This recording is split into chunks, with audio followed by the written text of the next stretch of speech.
Hi friends, welcome to Miniha's Kitchen.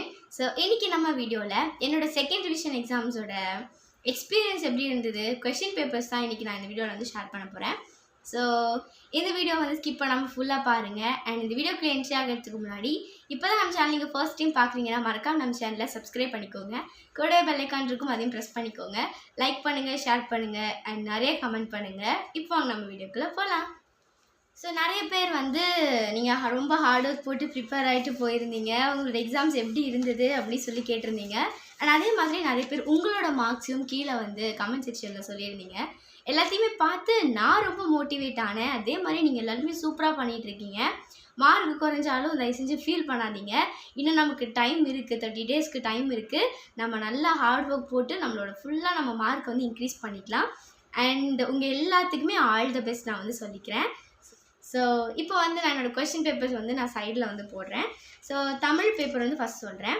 ஆக்சுவலாக இதில் வந்து ட்விஸ்ட்டு அப்படின்னு பார்த்தீங்க, தமிழில் வந்து ட்விஸ்ட் வைக்கிறதே ஒன்றா 8 மார்க்கில் வைப்பாங்க, இல்லைன்னா 1 மார்க்கில் வைப்பாங்க. மோஸ்ட்டாக இடையில எங்கேயும் ட்விஸ்ட் வைக்க வாய்ப்பே கிடையாது. அப்படியே அவங்க வச்சாலும் அதெல்லாமே நம்ம ஓரளவுக்கு அட்டன் பண்ணுற மாதிரி தான் இருக்கும். அதே மாதிரி இந்த 5 மார்க்கில் வந்து இந்த கட்டுரையில் வந்து ட்விஸ்ட் வைப்பாங்க. ஸோ எங்களுக்கு தமிழ் பேப்பர் வந்து மொத்தம் 4 பேஜஸ்ஸு. ஸோ நான் போடுறேன், நீங்கள் ஸ்க்ரீன்ஷாட் எடுத்துக்கோங்க, உங்களுக்கு கொஞ்சம் யூஸ்ஃபுல்லாக இருக்கும். ஸோ 1 மார்க்ஸில் வந்து மோஸ்ட்டாக எல்லாமே ஈஸியாக தான் இருந்த மாதிரி தான் இருந்தது. அண்ட் அதே மாதிரி 2 மார்க்கு இலக்கண பகுதி 3 மார்க்ஸ்லேயும் சரி, அதே மாதிரி இந்த பக்கம் 5 மார்க்லேயும் சரி, அதுக்கு முன்னாடி இருந்த 3 மார்க்ஸில் வந்துட்டு அந்த இலக்கண பகுதியும் சரி, எல்லாமே வந்து கொஞ்சம் ஈஸியாக இந்த டைம் இருந்த மாதிரி தான் இருந்தது. ஸோ தமிழில் பொறுத்த வரைக்கும் அந்த 8 மார்க் கொஷின் பார்த்தீங்கனாலே தெரியும், அந்த நெகிழிப்பைகள் கொஷின் அப்படிங்கிறது ரொம்ப ஒரு ஷார்ட்டான கொஷின், பாராட்டுரை எழுதுறது. அதுக்கு அவங்க 8 மார்க் கொடுக்குறேன் அப்படிங்கிற மாதிரி கொடுத்துருக்காங்க. ஆக்சுவலாக இந்த மாதிரிலாம் வந்தது அப்படின்னா கண்டிப்பாக நமக்கு மார்க்கு போகிறதுக்கான சான்சஸ்லாம் இதில் தான் அதிகம். ஸோ இதெல்லாம் வந்து நமக்கு ஒரு மைனஸ் தான்.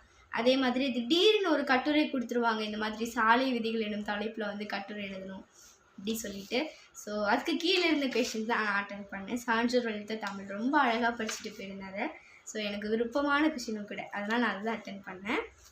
என்னோடய தமிழ் எக்ஸாம் வந்து எனக்கு சாட்டிஸ்ஃபைங்காக இருந்துச்சு.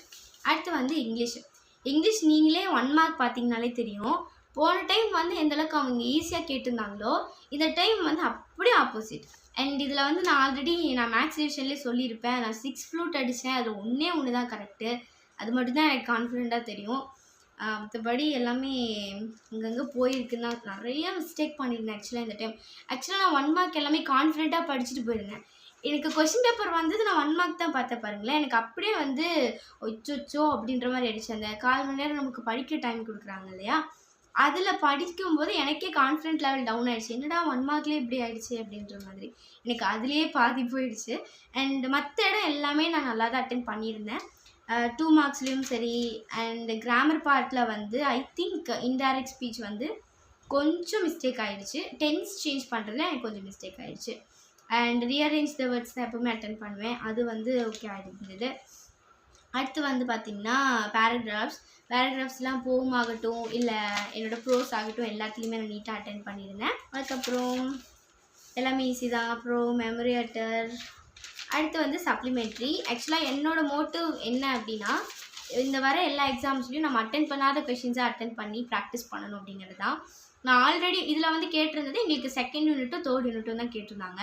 ஆல்ரெடி நான் 2nd யூனிட்லாம் ப்ராக்டிஸ் பண்ணியிருக்கேன். போன டைம் வந்து 4th யூனிட் கேட்டிருந்தாங்க. 4th யூனிட் நான் இது வரைக்கும் அட்டென்ட் பண்ணது இல்லை, அதனால் போன டைம் அட்டென்ட் பண்ணேன். இந்த டைம் வந்து 3rd வந்து அட்டென்ட் பண்ணேன். ஸோ அதே மாதிரி தான் ஜென்ரல் காம்ப்ரிஹென்ஷனில் போன டைம் மார்க் விட்டு இந்த டைம் மார்க் இருந்துச்சு. போன டைம் 1 மார்க் எல்லாம் கரெக்ட், இந்த டைம் எல்லாம் மிஸ்டேக் ஆகிடுச்சு. நெக்ஸ்ட் டைம் அது எல்லாத்தையும் நம்ம திருத்தணும். ஸோ இங்கிலீஷ் வந்து எனக்கு இப்படி தான் இருந்தது. அடுத்து மேக்ஸ். அப்பா, என்னால் மேக்ஸுக்கு மட்டும் எதுவுமே சொல்ல முடியல. நான் அவ்வளோ எஃபோர்ட் போட்டு படித்தேன். 2 நாளாக 12 மணி எஃபோர்ட்டுக்கு ஏற்ற ஒரு மார்க் தான் வந்து எனக்கு இந்த டைம் வந்திருக்கு. ஆனால் எழுதி முடிச்சது எனக்கு சுத்தமாக சாட்டிஸ்ஃபேக்ஷனே இல்லை. வீட்டுக்கு வந்து நான் அழுதேன்னு தான் சொல்லணும். அப்பா அம்மா கிட்ட சொல்லி நான் அழுதேன், எனக்கு வந்து மேக்ஸே வரமாட்டேங்குது, ஏதாவது பண்ணணும் அப்படி சொல்லிட்டு நான் அழுதுட்டு சொல்லிகிட்டே இருந்தேன் எங்கள் வீட்டில். மறுபடியும் எங்கள் வீட்லேயே சொன்னாங்க, சரிடா விட்றா நெக்ஸ்ட் டைம் பார்த்துக்கலாம் அப்படின்னு. ஸோ அந்தளவுக்கு நான் வந்து புலம்பிகிட்டு இருந்தேன். பட் அந்தளவுக்கு இல்லை, நல்லா தான் மார்க் வந்து வந்திருக்கு. ஸோ எல்லாமே அதே மாதிரி தான். இந்த டைம் வந்து ஒரு 1 மார்க்கில் வந்துட்டு ஒரு 2 ட்விஸ்ட்டு, அதுவும் 2 1 மார்க் வந்து ஐ திங்க் அது மிஸ்டேக்கு. அதே மாதிரியே 2 மார்க்ஸ் எல்லாம் வந்து பார்த்தீங்கன்னா, எனக்கு தெரிஞ்ச சம்ஸ் தான் குடுத்துருந்தாங்க. அண்ட் அது எல்லாத்துலேயுமே எனக்கு அதே தான். நான் என்ன இங்கிலீஷ்க்கு பண்ணேனோ அதே தான் தமிழ் மேக்ஸ்லேயும் பண்ணேன்.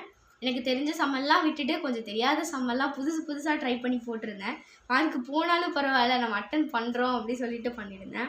2 மார்க்ஸ்லாம் பார்த்தீங்கனாலே தெரியும். ஓரளவுக்கு டஃப்பாக தான் இருந்த மாதிரி தான் எனக்கு இருந்துச்சு.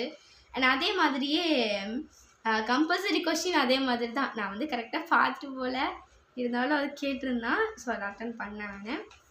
5 மார்க் கொஸ்டின்.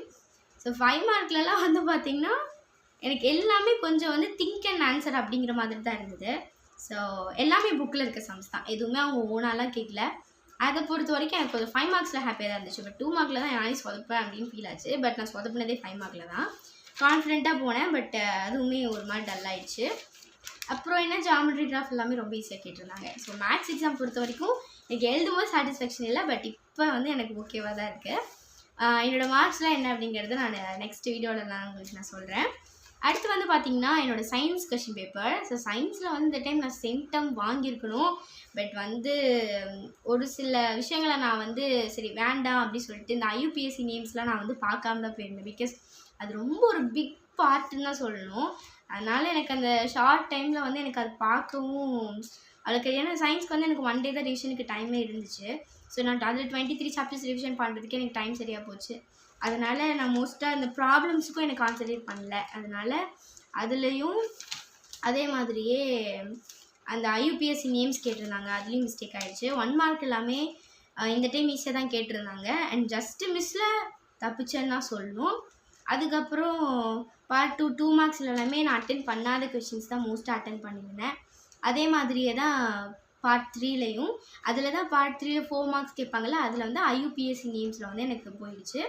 அதுக்கப்புறம் எனக்கு 7 மார்க்ஸ் எல்லாமே ஓரளவுக்கு ஈஸியாக இருந்த மாதிரி தான் இருந்தது. கொஷின் பேப்பர்லாம் கொஞ்சம் மடங்கி கசங்கி தான் இருக்கும். கொஞ்சம் அட்ஜஸ்ட் பண்ணிக்கோங்க. அடுத்து வந்து என்னோடய social question paper. Social question paper வந்து எதிர்பார்க்கவே இல்லை. ஸோ ஈஸியாக தான் கேட்டிருந்தாங்க. ஸோ அதில் வந்து பார்த்திங்கன்னா 1 மார்க்லேயே வந்து ஒரு 3 எப்போவுமே சோஷியல் அப்படி தான். 1 மார்க் ஆகட்டும் இல்லை 2 மார்க்கில் வந்து ஒரு கம்பல்சரி கொஷின் கேட்குறதா இருக்கட்டும், ஆர் வந்துட்டு பின்னாடி எங்கன்னா 8 மார்க்கில் வந்து ட்விஸ்ட் வைக்கிறதா இருக்கட்டும், எல்லாமே வந்து அவங்க ட்விஸ்ட்டு அப்படியே தான் வைக்கிறாங்க. ஸோ எனக்கு அதுலேயே தான் இதில் ஒரு சோஷியலை பொறுத்த வரைக்கும் ஒரு 10 மார்க் ட்விஸ்ட்டில் தான் இருக்குது. அதை நம்ம இன்னும் வந்து டீப்பாக படித்தா மட்டும்தான் அந்த 10 மார்க்லேருந்து தப்பிக்க முடியும். 1 மார்க்கு 2 மார்க்ஸ் எல்லாமே ஈஸியாக தான் இருந்துச்சு. அண்ட் அதே மாதிரி தான் 5 மார்க்ஸுமே எனக்கு வந்து ஈஸியாக தான் இருந்துச்சு. அண்ட் 8 மார்க்கில் தான் வந்து பார்த்திங்கன்னா அந்த பன்னாட்டு சங்கம் 3 கேட்டிருந்தாங்க. இன்னொன்று வந்து காந்திஜி அவரோட ஒத்துழையாமை இயக்கம், சட்டமறுப்பு இயக்கம். ஸோ அது ரெண்டுமே வந்து சின்ன டாபிக் தான். அதனால் நான் அதை அட்டென்ட் பண்ணல. பன்னாட்டு சங்கம் வந்து அட்டென்ட் பண்ணிட்டேன். ஸோ நிறைய பேர் கேட்டிருந்தீங்க, நீங்கள் தமிழ் மீடியமா இங்கிலீஷ் மீடியமா? நான் தமிழ் மீடியம் தான். ஆக்சுவலாக ஃபஸ்ட் ரிவிஷனை கம்பேர் பண்ணும்போது செகண்ட் ரிவிஷன் எவ்வளவோ பரவாயில்லன்னு தான் சொல்லணும். ஃபஸ்ட் ரிவிஷன்லலாம் மேக்ஸ் கொஷின் பேப்பர்லாம் பார்த்தோம்னா அப்பான்னு இருக்கும். இது கூட பரவாயில்ல. ஸோ இந்த வீடியோ கண்டிப்பாக உங்களுக்கு பிடிச்சிருக்கும் அண்ட் யூஸ்ஃபுல்லாக இருக்கும்னு நினைக்கிறேன். நிறைய பேர் நம்ம சேனலில் பார்க்குறீங்க, பட் சப்ஸ்கிரைப் பண்ணாமல் பார்க்குறீங்க. ஸோ ப்ளீஸ் சப்ஸ்கிரைப் பண்ணிக்கோங்க, லைக் பண்ணுங்கள், ஷேர் பண்ணுங்கள், அண்ட் நிறைய கமெண்ட் பண்ணுங்கள். என்னோடய செகண்ட் ரிவிஷன் மார்க்ஸ்லாம் நெக்ஸ்ட் வீடியோ வந்துட்டுருக்கு. ஸோ மிஸ் பண்ணாமல் நம்ம சேனலை பாருங்கள் அண்ட் தொடர்ந்து நம்ம சேனலுக்கு சப்போர்ட் பண்ணுங்கள். நெக்ஸ்ட் ஒரு இன்ட்ரெஸ்டிங்கான சூப்பரான வீடியோவில் உங்களை மீட் பண்ணுறேன். அது வரைக்கும் பாய்.